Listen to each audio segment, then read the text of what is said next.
सुप्रभात बच्चों। आज हम पर्वत प्रदेश में पावस कविता पढ़ेंगे। इस कविता के कवि सुमित्रानंदन पंत जी हैं। पर्वत प्रदेश में पावस कविता में सुमित्रानंदन पंत जी ने वर्षा ऋतु में पर्वतीय प्रदेश के सौंदर्य का वर्णन किया है। वर्षा ऋतु में पर्वत प्रदेश का पल पल बदलता सौंदर्य अत्यंत मनोहारी लगता है। पर्वत प्रदेश में पावस। पर्वत प्रदेश का अर्थ होता है पहाड़ी क्षेत्रों में। पावस का अर्थ है वर्षा, यानी कि पहाड़ी क्षेत्रों में, पहाड़ी इलाकों में वर्षा का आगमन। अब ये कविता देखिए। पावस ऋतु थी पर्वत प्रदेश, पल पल परिवर्तित प्रकृति वेश। मेखलाकार पर्वत अपार, अपने सहस्र दृग सुमन फाड़। अवलोक रहा है बार बार, नीचे जल में निज महाकार। जिसके चरणों में पलाताल, दर्पण सा फैला है विशाल। पावस ऋतु थी पर्वत प्रदेश, पल पल परिवर्तित प्रकृति वेश। पावस का अर्थ होता है वर्षा, और पर्वत प्रदेश यानी कि पहाड़ी क्षेत्रों में। पल पल क्षण क्षण, परिवर्तित बदलता, और प्रकृति वेश का अर्थ है प्रकृति का रूप। सुमित्रानंदन पंत जी इन पंक्तियों में कहते हैं कि पावस ऋतु थी पहाड़ी क्षेत्रों में। पर्वत प्रदेश का अर्थ है पहाड़ी क्षेत्रों में। पहाड़ी क्षेत्रों में वर्षा ऋतु आ गई है, और वहाँ पर पल पल, हर क्षण क्षण वहाँ पर प्रकृति का रूप, प्रकृति अपना रूप मतलब बदल रही है।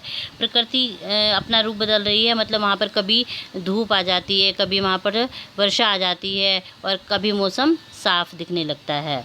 तो पल पल, हर क्षण क्षण वहाँ पर प्रकृति अपना रूप बदल रही है। मेखलाकार पर्वत अपार, अपने सहस्त्र दृग सुमन फाड़। मेखलाकार का अर्थ है करघनी के आकार के पहाड़ की ढाल। और करघनी किसको कहते हैं? करघनी का अर्थ होता है कमर में बांधे जाने वाला एक आभूषण।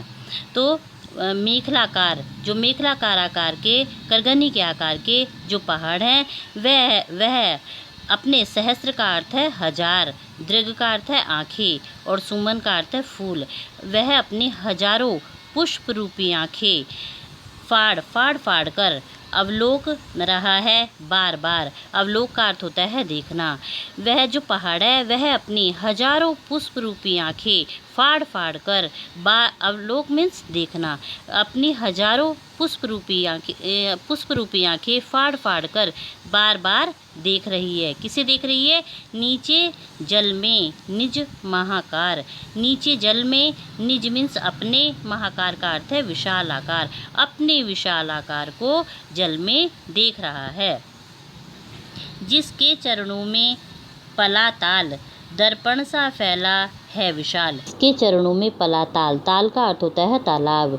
जिसने यानी कि पहाड़ ने अपने चरणों में तालाब को पाल रखा है। दर्पण सा फैला है विशाल। दर्पण का अर्थ होता है आईना, और विशाल का अर्थ है बहुत बड़ा। तो वो पहाड़ दर्पण की तरह विशाल फैला हुआ लग रहा है, यानी कि वह पर्वत के लिए आईने का काम कर रहा है।